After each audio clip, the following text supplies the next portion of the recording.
The first time Aaron spoke about his dream, people gathered around him like it was already real.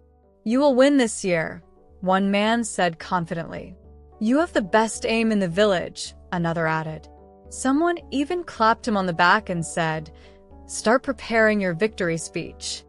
Aaron smiled, but something inside him changed in that moment. That night, he lay awake, staring at the ceiling. Not thinking about practice, not thinking about mistakes, but thinking about applause. The next morning he went to train. He stood before the target, lifted his bow, and released. The arrow hit close to the center. "Good," he whispered, but his mind added, "They will be impressed." That thought stayed. Days passed, and slowly, his training became a performance, even when no one was there. He imagined people watching. He imagined their reactions. He imagined winning. But he stopped noticing what actually mattered. His grip slipped sometimes, but he ignored it. His stance shifted, but he did not correct it. His focus broke, but he kept shooting, because in his mind, he had already won. Then came the day of the contest. The courtyard was full. People called out his name. "This is your moment. Do not miss." Aaron stepped forward, heart racing, not with focus, but with pressure. He pulled the string. For a brief second, he saw the crowd, not the target. He released. The arrow missed the center. A small gasp spread through the crowd. Aaron tightened his jaw. "It is fine," he told himself. "Next one." But now his mind was louder. "What if I lose? What will they think?" He shot again. Another miss. And another. By the end, Aaron stood there, defeated. The same people who once cheered now spoke softly among themselves. Maybe he was not ready. Too much talk, too little focus. That night felt heavier than any failure. Not because he lost, but because deep down he knew why. Days passed after that.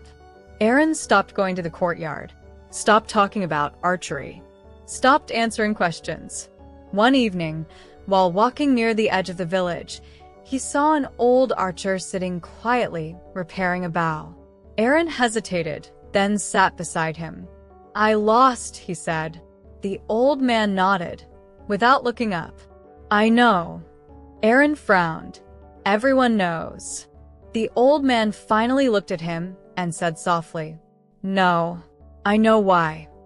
That silence hit harder than any criticism. "You were shooting for them," the old man continued. "Not for the target."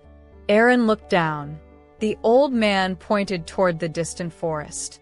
"If you truly want to learn, go where no one is watching." The next morning, before sunrise, Aaron left. No announcements. No goodbyes. He walked deep into the forest until the noise disappeared. There, he placed a simple target against a tree. The first shot felt strange. No claps. No expectations. Just silence. The second shot felt harder. His mind kept asking, "Does this even matter if no one sees it?" But he stayed, day after day. Some days, he missed again and again. No one encouraged him. No one comforted him. He had to face every mistake alone. But slowly something shifted. He began to notice everything. The way his breath affected the release. The slight tremor in his fingers.